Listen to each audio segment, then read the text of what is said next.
Bienvenidos queridos televidentes a una nueva emisión de su programa Análisis de la Realidad a la luz de principios bíblicos.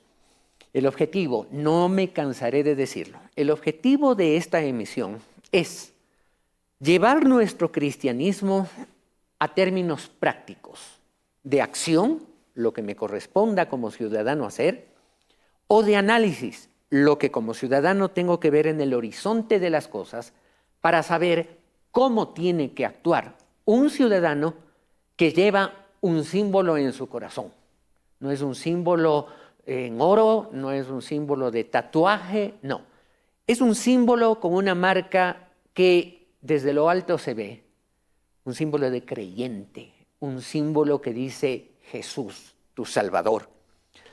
El Señor Jesucristo nos dejó muchísimas enseñanzas que algunos, por ejemplo, el apóstol Pablo entre ellos, la pusieron en términos prácticos, llevaron el cristianismo a una acción práctica en la que, por delante la evangelización, que es la prioridad de vida, y es prioridad porque esa vida está en juego para una eternidad, o en la presencia de Dios en salvación, si es que la evangelización ha sido cumplida, o una eternidad para perdición, si es que por no hacer evangelización o por hacerlo en mala manera, descontextualizada de las realidades, simplemente la gente no toma la oportunidad que Dios le dio en la cruz del Calvario a través de su Hijo Jesús.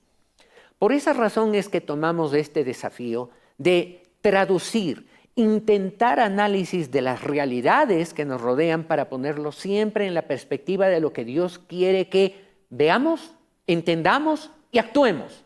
No solamente ser oidores, como decía el apóstol, sino hacedores.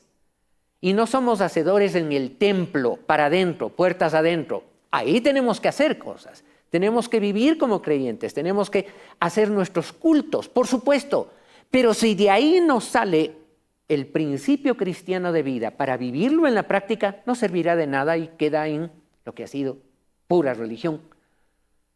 La religión, y lo he dicho varias veces, es como una droga. Y Carlos Marx decía, y Federico Engels decían, es el opio, podríamos decir en términos modernos, es el fentanilo, es la cocaína de los pueblos. Hay semidormidos, anestesiados, pase lo que pase, frío, calor, hambre, nada se siente. La religión produce los mismos efectos. No importa. Y un pueblo cristiano no puede ser un pueblo que me importista, porque así como nos toca orar por las autoridades, tenemos que orar para que nosotros seamos, ya que la democracia nos dio la herramienta del voto, nosotros somos los que tenemos que orar para que la voluntad de Dios a través de nuestras vidas haga que nosotros decidamos poner buenas autoridades y no las malas, la gente que hace lo malo. Y creo que el país ya tiene demasiadas experiencias a ese respecto. Queridos amigos, sin más preámbulo, creo que es importante que podamos avanzar un poco en el análisis de ciertos aspectos de realidad. Hoy, en este momento, el país está un poco como abocado, como poniendo todas sus miras, sus binoculares, sus lupas en temas como lo son, por ejemplo, la llamada a consulta popular que el presidente de la República, Daniel Noboa, ha hecho. Vamos a contar con el apoyo de personas muy queridas, dos de ellas, y como esto es un programa que lo hacemos así, sobre la picada o como dicen en vivo, estamos anunciando que estas dos personas que son invitados nuestros en esta ocasión están atentos también para, en un momento determinado, entrar en contacto y hacer un análisis complementario con ellos. Quiero invitar, sin embargo, a que adelantemos con el primero de los invitados que en un momento dado, oportunamente va a estar ya al aire con nosotros, podamos adelantar el análisis o la perspectiva de dos noticias, las cuales provienen de Ecuavisa, son preguntas contextualizadas en esto, la consulta popular planteada por el presidente Daniel Noboa hace pocos días. Es la última de las 11 preguntas de la consulta popular. ¿Está usted de acuerdo con que se permita el funcionamiento de casinos, salas de juego, casas de apuestas o negocios dedicados a la realización de juegos de azar, bajo las condiciones que se detallan en el anexo de la pregunta 11? En dicho anexo se especifica que en caso de que esta pregunta sea aprobada, el presidente Noboa en máximo 20 días, luego de la publicación de resultados, remitirá el proyecto de ley con las reformas necesarias para ejecutarlo. Los casinos deberán tener una delimitación zonal, montos mínimos de inversión, requisitos de infraestructura y se establecerá una tasa en beneficio del tratamiento de la salud mental y de la seguridad ciudadana. La Asamblea Nacional tendrá máximo 90 días para debatir y aprobar la reforma legal. En el documento enviado a la Corte Constitucional, la Presidencia fundamenta en 37 puntos incluir esta pregunta en la consulta. Ahí se indica, por ejemplo, que estos establecimientos ofrecen no solo oportunidades de trabajo directo, como repartidores y personal de seguridad, sino también empleos indirectos en sectores relacionados como hotelería. También cita un artículo del portal Bloomberg que, según Noboa, sostenía que la industria de casinos generaba 250.000 empleos establecidos en las 160 salas de juego que funcionaban a escala nacional. Pero Televistazo verificó directamente dicho artículo y solo menciona 25.000 plazas de empleo. Además, alega la diversificación de las fuentes de ingreso para el país y un posible estímulo para el sector turístico. Los casinos fueron prohibidos en Ecuador tras la consulta popular del 7 de mayo de 2011, impulsada por el expresidente Rafael Correa. En aquel año el sí ganó con el 45.76% y el no llegó al 41.68%. La operación de casinos, salas de juego o casas de apuestas actualmente está tipificada como delito. En el contexto de otras 10 preguntas, al menos las que se han dicho van de inicio, 10 preguntas que están alrededor del tema o uno de los temas más preocupantes para los ecuatorianos, el tema de la seguridad. Preguntas en las cuales se habla de cómo y qué hacer con los bienes que son aprehendidos, son atrapados, y que son bienes o serían bienes de los delincuentes. ¿Qué hacer con ello? Particularmente, por ejemplo, menciona el caso de las armas. Conozco el dato de que hay más de 45.000 armas este momento en bodegas de la policía que han sido incautadas durante procesos de persecución o de atrapar a los delincuentes, procesos contra la delincuencia. 45.000 armas. ¿Pueden ustedes imaginarse lo que es eso? De esas 45.000 armas, ¿cuántas estaban debidamente registradas ante el Comando Conjunto de Fuerzas Armadas? No, casi no tengo duda alguna. 0. Porque los delincuentes no registran, pues, los medios, las armas con las que actúan, para no dejar rastros de qué arma mató a quién y qué arma volvió a matar a quién en otra parte. Sin embargo, dentro de estos conceptos tan especiales, yo diría tan tontos que a veces la sociedad ecuatoriana maneja, a la gente que no es delincuente y que necesita tener prevenciones en contra de los ataques de la delincuencia, le exigen procesos, y no está mal hacerlo. Procesos muy severos, muy estrictos, a tal punto que mucha gente dice, no, prefiero ni comprar arma, ni hacer tanto proceso. ¿Para qué? Procesos de salud mental, procesos de prácticas, con unos costos que casi llegan al mismo valor del arma que se pretende utilizar. No. Mucha gente dice, no, definitivamente no voy a sacar permisos para portar armas. Y unos las tienen clandestinamente, aunque no son delincuentes, pero los delincuentes de esas 45.000 armas cayeron y jamás tenían ningún registro por obvias razones que acabo de mencionarlas. Pero, queridos amigos, lo que a mí me impresiona es qué grado de violencia se venía gestando, como la leche que comienza a hervir y a subir de nivel en las ollas, y a la medida que se iban acumulando centenares, 200, 500, 1.000, 2.000 armas Y nadie en los cuerpos de seguridad daba la voz de alerta de que en el Ecuador el proceso de armarse por parte de la delincuencia estaba en pleno apogeo, estaba creciendo. Uno, y dos, y a tiempo, decir, así como no tenemos recursos para compra de armas de dotación para policías o para militares, y aquí están las armas de los delincuentes, que sí son de las características que usan policías y militares, entonces, a tiempo, utilicemos estas para que los militares y los policías contrarresten el delito, utilizando las armas que el propio delito se encargó de ponerlas en el Ecuador. Pero esto no pasa en lo absoluto. Esas son las tonterías que ocurren en este país, ¿verdad? Vemos el mal y regresamos a ver para otra parte. Pero me dan una buena noticia y quiero dar la bienvenida con la siguiente semblanza a alguien a quien yo respeto profundamente. Lo conozco desde hace mucho tiempo, muy conocido en el país, un periodista, antepongamos eso, un periodista de carta cabal, que tiene una especialidad dentro del periodismo, el periodismo de opinión, por supuesto. Bonil, Javier Bonilla, a quien doy la más cordial bienvenida, me indican que ya está en el aire vía Zoom, así que Javier Bonil, bienvenido a nuestro programa, un abrazo. Qué gusto, Arsenio, saludarte a ti a través de tu programa, a toda la audiencia. En realidad estoy en el aire desde hace muchos años.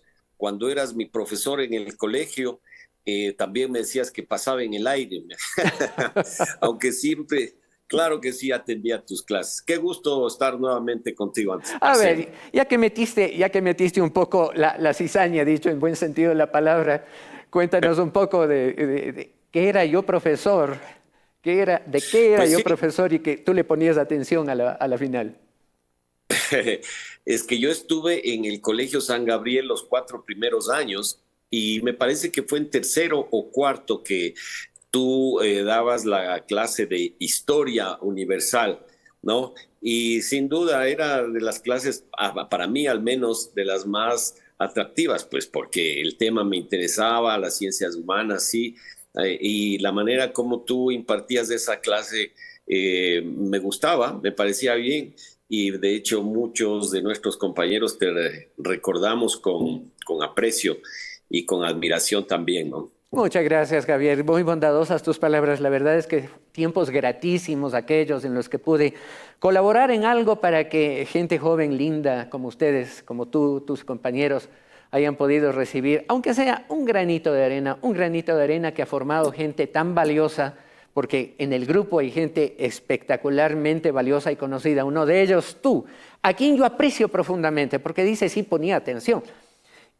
Desde esa época tú tenías una capacidad para no digo en el mal sentido de la palabra, lo digo más bien en el bueno, tener una capacidad para poner atención en 2, 3 cosas al mismo tiempo y partir a los planetas de larga distancia pensando, siempre recapitulando, pensando. Y eso hizo de ti un periodista de primera línea, claro que con una especialización que es espectacular en mi modo de ver. Yo hubiera querido tener esa habilidad en mis manos, el hacer periodismo de opinión dibujando. Hay gente que llama esto, y ha sido tradicional, la caricatura, pero para poder ser un comentarista de opinión a través de gráficos, lo que llaman la caricatura, se necesita una capacidad de análisis, de síntesis y una suspicacia y buen humor como el que tú tienes y te caracteriza. Claro, también eso te ha ocasionado en algún momento algunos enfrentamientos con gente a la cual no le gustó alguna opinión que tú emitiste. Cuéntanos un poco alrededor de eso, Javier. Sí, tienes razón. En efecto, que siempre toda actividad tiene sus pros y sus contras. Primero quisiera mencionar esta relación. En realidad, la caricatura sí es un género periodístico, si es que tú lo cultivas de ese modo. ¿Qué es lo que quiero decir con esto? Uno puede deformar las cosas porque un poco la caricatura, su definición clásica es una exageración o una deformación. Y a veces podría uno ser injusto, pero cuando hablamos de caricatura periodística, Arsenio, al menos a mí me parece eso a lo largo de todos estos años, que ya van a ser 35 años en los que he podido reflexionar sobre el oficio, digo que la caricatura periodística es o comporta una responsabilidad. Me refiero a que hay episodios de nuestra política que el cuchicheo de las redes sociales rápidamente hace que nos formemos un juicio, no siempre de manera acertada ni precisa. Y sin embargo, uno ya puede lanzarse, por decir así, una caricatura, algunos lo hacen como si fuera un látigo, otros son más benevolentes, etcétera. Pero para mí la caricatura periodística, insisto, implica la responsabilidad de informarte bien. Y pongo un ejemplo concretísimo de hoy, de ayer. Salió en las redes sociales malos titulares que decían, mencionaban al príncipe Andrew, a a Clinton, al Papa, y decían que estaban involucrados en esa lista de Jeffrey Epstein, ¿no? Y entonces, claro, toda la gente empieza a comentar, a decir, sí, cuando no, el Papa, ¿no? Pero resulta que averiguando, investigando, informándose, resulta que el Papa no es que estaba involucrado en esa lista. La palabra Papa es la que aparece. Sin embargo, la gente ya daba por hecho y juzgaba y sentenciaba como que fuera parte de la lista. Entonces, mira, en este ejemplo uno se da cuenta que uno puede hacer un comentario, una opinión, una caricatura a partir de información sesgada, lo cual conduce a una gran irresponsabilidad y una gran injusticia, ¿no? Y el periodismo no es eso, y tú lo sientes así, me consta. Te sigo permanentemente, y lo que más me agrada es esa sutileza para captar la esencia de algo que interesa y que es importante para la ciudadanía. Tú lo propones dentro del marco del buen humor, del gráfico, pero siempre queda, por decirlo en el buen sentido de la palabra, la herida tocada.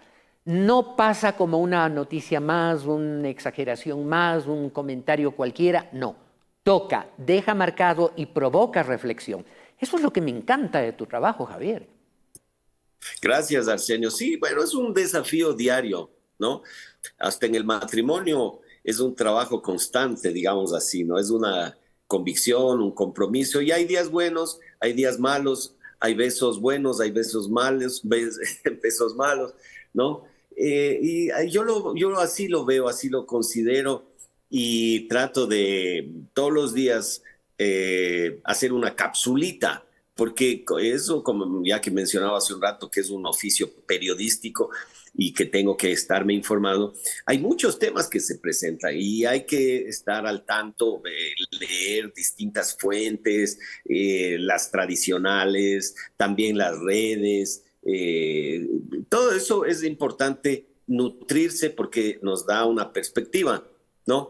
De ahí el desafío que tú mencionas para mí es cómo decirlo con cierto humor. Para algunas personas, porque he escuchado esto, piensan que cuando humorizas es como perdonarle a quien, al objeto de la sátira, al personaje satirizado, es como perdonarlo o no tomarlo en serio o minimizar la gravedad de un problema. Y no es así. Es una manera, el humor, de abordar un tema exhibiéndolo, visibilizándolo, ¿no? Nada más que hay distintas temperaturas, porque a veces una sátira puede ser muy cruel, hay sátiras o caricaturas muy sangrientas que se lanzan al cuello del sujeto de la... Y hay otras que son un poco más alegres, festivas o humorísticas, digamos. Para mí ese sí es un desafío constante, Indudablemente, ¿no, Arsenio? indudablemente, Javier. Quiero Sí. pedirte... Y tú me decías antes si es que había tenido problemas, y yo siempre pensaba que la confrontación de los caricaturistas, de los humoristas en general con los políticos, con los presidentes, los dictadores. Era una relación que sucedía en otros países como España, Argentina, Chile, donde en los años 70 había esas dictaduras. Y entonces yo menciono esos casos porque es la época en la que yo me formé, en la que empecé a publicar o a interesarme en la caricatura. Oí esas historias, ¿no? De confiscación de la revista Humor en Argentina, etcétera. Y hasta que a mí me sucedió la confrontación directa con el presidente Rafael Correa, pues ahí me di cuenta que yo también entré a formar parte de esa lista, no la de Epstein, sino la de Correa, que a quien no le gustaban, no las caricaturas, no le gustaban los cuestionamientos. Y por eso, recordémoslo todos aquí, creó una ley de comunicación y una arquitectura jurídica para sancionar a los medios de comunicación. Eso es lo que pasó, pues, Arsenio, ¿te acuerdas? Tú me haces acuerdo de la ley de comunicación. En algún momento, defendiendo a un medio de televisión nacional, tuve que concurrir a esa superintendencia, y la acusación que se hacía era por parte de un cantante de rap ecuatoriano que decía: no me entrevistaron, eso es discriminación, no le dio la gana al periodista de entrevistarme.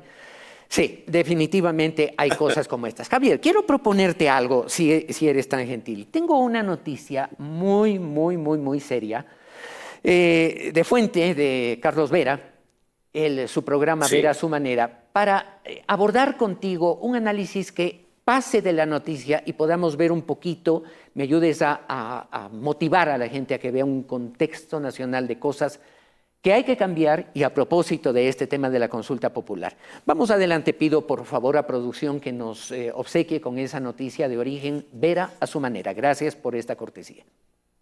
Vamos a exteriores. Adrián Castro, gracias por acompañarnos en vivo. Para una consulta puntual, Adrián, buenas noches y bienvenido. La pregunta 3 de la consulta averigua algo relativo con lo que estamos tratando ahora. Dice: ¿está usted de acuerdo con que los miembros de las Fuerzas Armadas, la Policía Nacional y el Cuerpo de Seguridad y Vigilancia Penitenciaria no sean privados de su libertad o se les ordene arresto domiciliario mientras dure la investigación o proceso penal por sus actos ejecutados con el uso de la fuerza, reformando el Código Orgánico Integral Penal conforme al anexo de la pregunta 3? ¿Qué importancia le dan ustedes a esta pregunta y en general a lo que las preguntas de la consulta aportan al tema de seguridad? Bienvenido. Buenas noches, Carlos. Muchas gracias a usted y a todos los amigos que se encuentran en el panel, en especial a Santiago. Primero, ante todo, hacer un comentario antes de contestar a la pregunta, mi querido Carlos. No se puede, pues, esperar a que el sujeto le mate al adolescente o le apuñale al policía para que ahí recién se pueda decir que está haciendo uso de la legítima defensa. Pero también hay que ver el nefasto precedente que está dejando este caso en el país, ¿no? Los delincuentes con más derechos que la policía, que los ciudadanos de a pie. Ahora a nadie se le puede detener, y encima, si es que llegan a detenerles, y obviamente a las circunstancias que estamos viendo en todas las ciudades del país, terminan siendo los delincuentes los que pueden demandar al Estado. A Santiago le congelaron sus cuentas, le condenaron a pagar $10,000 de reparación a los familiares y más. ¿Y qué pasó con el hecho, no? Pero bueno, esperemos que la Corte en verdad haga justicia. Ya faltan pocos días. Si no lo hace, hay que llevar el caso a la Asamblea Nacional para que se proceda con el indulto por motivos humanitarios. Está a la vista lo que ha pasado. Contestando a la pregunta, mi querido Carlos, la consulta popular en su pregunta 3 establece justamente que policías militares, guías penitenciarios no puedan ser encarcelados mientras dura la investigación de su caso. Y es lo justo, pues no pueden ir presos los que nos están defendiendo. ¿Quién se puede oponer a aquello? La Asamblea Nacional hace exactamente una semana y unos días más acaba de aprobar la reforma parcial al artículo 158 de la Constitución, que ha sido un paso trascendental para que además los militares salgan al apoyo, pues, de la Policía Nacional. No al revés. Hemos actuado con sensatez por primera vez en mucho tiempo y hemos dado una muestra de que esto estaba pidiendo el país a gritos. Ahora, algunos creen que esto sigue siendo un tema de proteger los derechos humanos de los delincuentes, de que una vez que una vez que se dé esto, se impida que los policías vayan presos para defenderlos y van a salir a matar a todo mundo al que se le ponga al frente. Pero para eso está la Asamblea, pues, para establecer esa modulación, los límites a los abusos, para proteger también a los inocentes. Y eso es lo que tenemos que hacer, Carlos. No nos olvidemos de que Ecuador ya no es pues el país y la islita de paz. No podemos salir mañana con banderas blancas y rogar a los delincuentes que por favor cambien de mentalidad y que no se conviertan, y que más bien dicho, se conviertan mágicamente en buenas personas. Gracias. Esas son cosas de la Rosa de Guadalupe, mi querido Carlos. Muy amable, asambleísta Adrián Castro de ADN.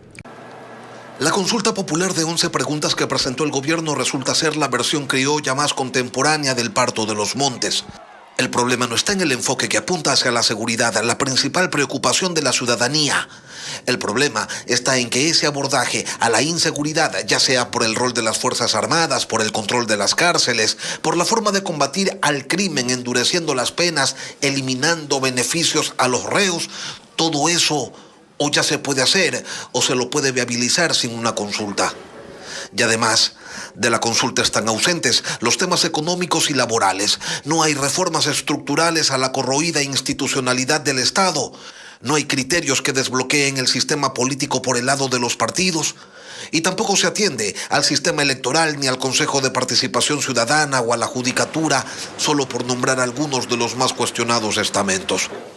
No se apunta tampoco hacia un fortalecimiento de la democracia, y las razones de ello las deberá dar el gobierno en algún momento. Por ahora, reconocen que nos están planteando grandes reformas y que bien se las podría hacer por otras vías. Entonces, ¿por qué la consulta? En el documento que acompaña a las preguntas, señalan que esta es la ruta elegida porque buscan que el mandato popular defina la agenda legislativa en materia penal, como si eso no se pudiera hacer a través de diálogos o del pacto de gobernabilidad al que se aferra el oficialismo. Entonces la consulta no tiene mucho más sostén que el ser una oferta de campaña. Más sencillo es responder ¿qué no es la consulta? No es el vehículo de las transformaciones que muchos imaginaron, no es original, ni luce como imprescindible para el país. De hecho, si las preguntas fueran aprobadas por la ciudadanía, al día siguiente nada habrá cambiado. Porque recién entonces el gobierno deberá remitir proyectos de ley a la Asamblea, donde se generarán discusiones que se extenderán por meses y habrá que ver de allí qué mismo sale. Lo cierto es que la consulta popular al gobierno no le va a dar más velocidad ni más instrumentos para solucionar los problemas de la gente. Y es que para ello no son necesarias 11 preguntas, sino que prime la lucidez, la visión estratégica, el liderazgo y la voluntad política. ¿Que gane el presidente con la consulta? Eso estará por verse. En su propuesta de consulta popular, el presidente Daniel Noboa incluyó reformas penales que buscan luchar contra el crimen organizado y fortalecer la seguridad ciudadana. Son en 3 ámbitos: incrementar penas, eliminar beneficios carcelarios para delincuentes que hayan cometido cierto tipo de delitos y entregar armas incautadas a las fuerzas del orden. El texto propone incrementar penas para 10 delitos, entre ellos terrorismo, delincuencia organizada, sicariato, tráfico de armas y secuestro. La propuesta no define en cuánto aumentarán las penas, solo menciona que en caso de que gane el sí, el presidente enviará a la Asamblea en un plazo de 5 días un proyecto de reformas que deberá ser aprobado en 60 días. Fuera del agravamiento de penas, el presidente quiere eliminar los beneficios carcelarios en 12 delitos. Es decir, que no puedan salir en libertad anticipada quienes sean sentenciados por tráfico de drogas, tenencia de armas, extorsión, terrorismo, tráfico de influencias, testaferrismo, entre otros. En la actualidad, esos presos pueden beneficiarse del régimen semiabierto y abierto, sistemas que permiten salir de la cárcel tras haber cumplido el 60% de sus sentencias. 2 reformas adicionales en las preguntas de la consulta tienen que ver con el control del porte y uso de armas. Se busca que se tipifique la tenencia y porte de armas y municiones de uso exclusivo de las Fuerzas Armadas y la policía. Se complementará con una reforma al artículo 66 del Código Integral Penal para que las armas incautadas pasen al servicio de las fuerzas del orden. La Corte Nacional ya dispuso que los jueces declaren de utilidad pública las armas incautadas, pero la consulta, de ser aprobada, la vuelve obligatoria. En las bodegas de la Policía Nacional hay actualmente 42.000 armas decomisadas. Todas las reformas penales planteadas en la consulta, en caso de que gane el sí, requieren ser debatidas y aprobadas en la Asamblea. Parecería que las soluciones no son nada fáciles, y de hecho no lo son. Soluciones que no se pueden adoptar simplemente con una consulta popular, lo dicen los reportajes. No se puede. Simplemente votaron los ecuatorianos, la consulta popular, sí, no, lo que fuera, y al día siguiente continúa el problema o se encontró mágicamente la solución. No, no, en lo absoluto. Esto es un trabajo de todos los días, de todos los niveles de autoridad y de todos los ciudadanos para presionar, para apoyar, para levantar un país que está caído al extremo en donde, como vemos, la delincuencia parece tener no solo las armas en la mano, la batuta política en la mano.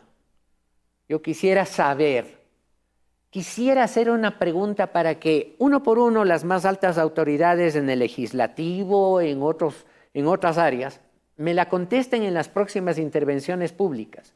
Por decir algo, yo soy Carlos Larco, legislador, Carlos Arsenio Larco, legislador, y yo me he ganado la vida como abogado en los últimos años en el ejercicio profesional. Perfecto. Que así esa pregunta me la puedan responder todos los legisladores de los 2 últimos periodos, y a lo mejor encontraríamos gente que no nos podría dar la respuesta porque avergüenza la forma como se ganaba la vida en las bandas delincuenciales, o tenían formas que, camufladas bajo la figura de turismo, lo único que hacen es ser albergues de situaciones sexualmente bien reprobas. Perdonen ser tan franco, pero hay que serlo. La verdad nos hace libres. Así aprendí de mi Biblia. Y es terrible porque Lenín Artieda, en el último de los reportajes, habla de la necesidad de lucidez en nuestras autoridades. Necesidad de brillantez, de conocimiento, de apoyo, de experiencia para poder hacer bien las cosas en el poco tiempo que tienen. Y de sinceridad, no estar preparando la próxima campaña, calentando el reverberito, pasándole la manito al gato para que el gato esté tranquilo y para que el gato no nos aruñe el día de las elecciones. No importa. Yo tengo una experiencia y quiero ser muy rápido en ello. Una experiencia en la cual rindo homenaje a ese hombre público que fue alcalde de Quito, el exalcalde Roque Sevilla. Yo tuve el honor de ser parte del equipo legal que trabajó con él en una de las áreas del Distrito Metropolitano de Quito. Un día, cuando se construía lo que en la avenida 6 de diciembre de Quito se llama la Ecovía, si mal no recuerdo, se estaba construyendo, encontraron un problema de alcantarillado que paraba toda la planificación del tiempo. Y los técnicos le dijeron, Roque, o señor alcalde, si mal no recuerdo, señor alcalde, es que si entramos a solucionar este tema de fondo del alcantarillado, no vamos a llegar a tiempo con la vía inaugurada para que usted pueda empatar eso con su posible candidatura a que le elijan alcalde, porque Roque Sevilla había ocupado esa posición subrogando a quien había salido de la alcaldía por alguna circunstancia de carácter administrativo político. Al oír ese comentario, el entonces alcalde Roque Sevilla y yo enfrente, escuchando, dijo, ¿y para qué quiero yo? ¿Para qué quiero yo que se haga una obra mal hecha? Ya soy alcalde, ya he tenido el honor de servir a mi ciudad como alcalde. No me importa ninguna reelección, hacer los trabajos como es debido. ¿Qué ejemplo? Nunca me olvidaré de la reacción de don Roque Sevilla, del economista Roque Sevilla, al cual le importó un bledo, un pepino, ser reelegido alcalde de Quito o ser elegido alcalde titular de Quito Él primero quiso que la obra se haga bien, cueste lo que cueste. Había que servir a la ciudadanía bien, cueste lo que cueste. ¿Qué ejemplo? Yo no tengo una amistad cercana, no lo he visto años al alcalde o al exalcalde Roque Sevilla. Solo sé la integridad con la que definió en su momento la coyuntura. Así debería imitarse el día de hoy. No estar especulando que en este año y medio vamos a calentar un poquito la obra para que no queme ni se quede fría y para las elecciones que todo quede allanado. No, señores, así no se hace país. Quiero decirles esto con toda franqueza. Y la labor de nosotros ecuatorianos cristianos es precisamente entonces esa. Orar y pedir a Dios para que esa decisión nazca en el corazón de las autoridades. Hacer hoy lo bueno, lo correcto, lo que va de fondo, cueste lo que cueste. Porque oigo temas de seguridad, oigo temas de casinos. Prácticamente ridículo que en una consulta de ese peso, de esa naturaleza, se mete una pregunta para activar casinos. ¿Por qué no metieron una pregunta para definir si en este país los ecuatorianos quieren aborto, quieren que se maten criaturas, quieren que se maten niños inocentes a cuento de violación que nunca se demuestra previamente? Eso es lo que había que meter por último como consulta, porque la sangre derramada de esos niños inocentes a los cuales esa malhadada Corte Constitucional, la anterior, con composición horrible anterior, esa malhadada Corte Constitucional condenó a morir siendo inocentes. Esa sangre derramada clama desde el suelo ecuatoriano, clama a Dios como la sangre de Abel desde la tierra. Eso pudo haberse consultado en lugar de casinos. Amigos, queridos cristianos, por eso, Segunda de Crónicas 7:14, Dios nos vuelve a repetir nuevamente: si se humillare mi pueblo sobre el cual mi nombre es invocado, y oraren, y buscaren mi rostro, y se convirtieren de sus malos caminos, entonces yo oiré desde los cielos, dice Dios, perdonaré sus pecados y sanaré su tierra. Esa es la promesa de un Dios santo que nos pide que nos arrepintamos y que oremos. Orar por las autoridades no es que todo vaya bien, que no haya más problemas, que suprima la delincuencia. Esas son oraciones superficiales. Hay que ir al fondo, que cobren conciencia de la responsabilidad histórica y no con la historia, como dicen, y si así lo hacéis, que la patria os premie, que el caso contrario os lo demande. No solamente la patria, un Dios santo que les dio la oportunidad de ser autoridades para hacer lo bueno, juzgará eternamente lo que hagan. Porque en este país parecería que todo está permitido. ¿Quieren ver un ejemplo? Hay dos ejemplos, dos contrastes. El mismo síntoma en el exterior, en un país, en los Estados Unidos, y el mismo síntoma en el Ecuador. Veamos estos dos reportajes, el uno cortesía de Coavisa y el otro cortesía de Teleamazonas. Un mismo fenómeno, diferente tratamiento. Adelante, por favor. El abogado de Debra Riden, de 30 años, pedía la libertad condicional para su cliente, alegando que se había sometido a un tratamiento de salud mental durante una audiencia por intento de agresión. Pero la juez Mary Kay Olzus la negó, desatando la ira del acusado. El hombre saltó sobre el estrado y atacó a la mujer, que intentó escapar, pero no pudo y terminó en el suelo. Los alguaciles se movieron rápidamente para detenerlo, pero este se resistió. Entre 4 personas inmovilizaron al agresor, golpeándolo incontables veces. Según información del condado de Clark, la jueza resultó ilesa, pero un alguacil está hospitalizado. Por ahora se desconoce la totalidad de cargos y la sentencia que deberá enfrentar ahora el acusado.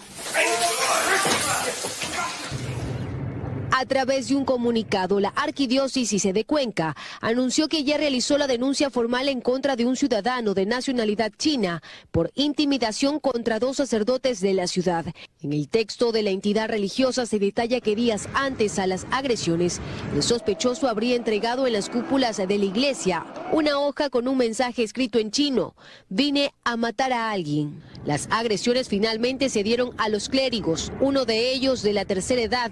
Estos hechos se dieron el 27 y el 28 de diciembre y el segundo fue una agresión dentro del templo, de la iglesia catedral, y le ataca de una manera muy violenta, lo tira al suelo. Según información policial, el sacerdote fue asfixiado con una técnica de artes marciales hasta el punto de perder la conciencia. Pese a esto, el sujeto, que fue entregado a la policía para seguir con el proceso de ley, fue liberado. Lamentablemente el médico legista no le entrega solamente 2 días de incapacidad al padre, por lo cual no se convierte en delito. Es una contravención donde el juez le da la libertad a este ciudadano, por lo que amerita, indicando que no se le han indicado los derechos en el idioma de él.